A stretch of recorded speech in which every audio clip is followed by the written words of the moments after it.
Hello guys, आज हम पढ़ेंगे सार्क के बारे में। सार्क क्या है? सार्क एक संगठन है। साउथ एशिया के देशों ने मिलकर एक संगठन बनाया था। 8 देशों का ये संगठन है। पहले इसमें 7 देश थे, उसके बाद उसमें अफ़गानिस्तान और ऐड हो गया।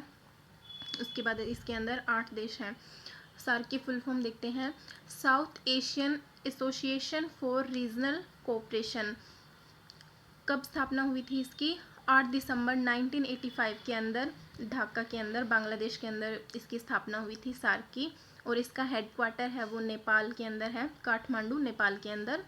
और ये एक क्या है? क्षेत्रीय अंतर सरकारी संगठन है। सार्क की कंट्री कौन कौन सी, सार्क के संगठन के अंदर कौन कौन सी कंट्री आती है? मालदीव, बांग्लादेश, भूटान, श्रीलंका, पाकिस्तान, अफगानिस्तान, इंडिया और नेपाल। इनको हम अगर याद करना चाहें तो इस ट्रिक से याद भी कर सकते हैं। MBBS पेन, इस ट्रिक से हम याद कर सकते हैं। M से मालदीव, B से बांग्लादेश, फिर B से भूटान, फिर S से श्रीलंका, फिर P से पाकिस्तान, A से अफ़गानिस्तान, I से इंडिया, N से नेपाल। इस तरह से हम जो सार्क कंट्री हैं उनको याद भी कर सकते हैं। और सार्क के जो प्रवेशक राष्ट्र हैं वो कौन कौन से हैं? USA, ऑस्ट्रेलिया, चाइना, यूरोपीय संघ, ईरान, जापान, दक्षिण कोरिया, म्यांमार, मॉरिशस। ये सारे सार्क के प्रवेशक राष्ट्र हैं। और सार्क देशों के जो देश हैं सार्क वाले, कितनी पॉपुलेशन है पूरे वर्ल्ड की? 21 पॉपुलेशन है।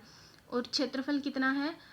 3% क्षेत्रफल है इनका। और जो GDP है पूरे वर्ल्ड की, उसका 4% आता है सार्क देशों के अंदर।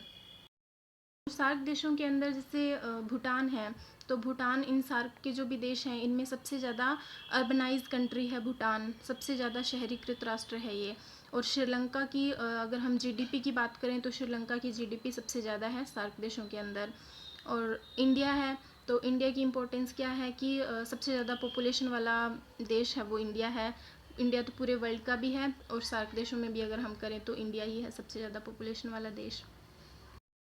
हम देखते हैं जो सार्क के हैं वो क्षेत्रीय केंद्र कौन कौन से हैं, कहाँ कहाँ पे है।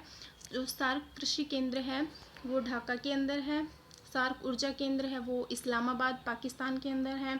सार्क संस्कृति केंद्र कोलंबो श्रीलंका के अंदर है।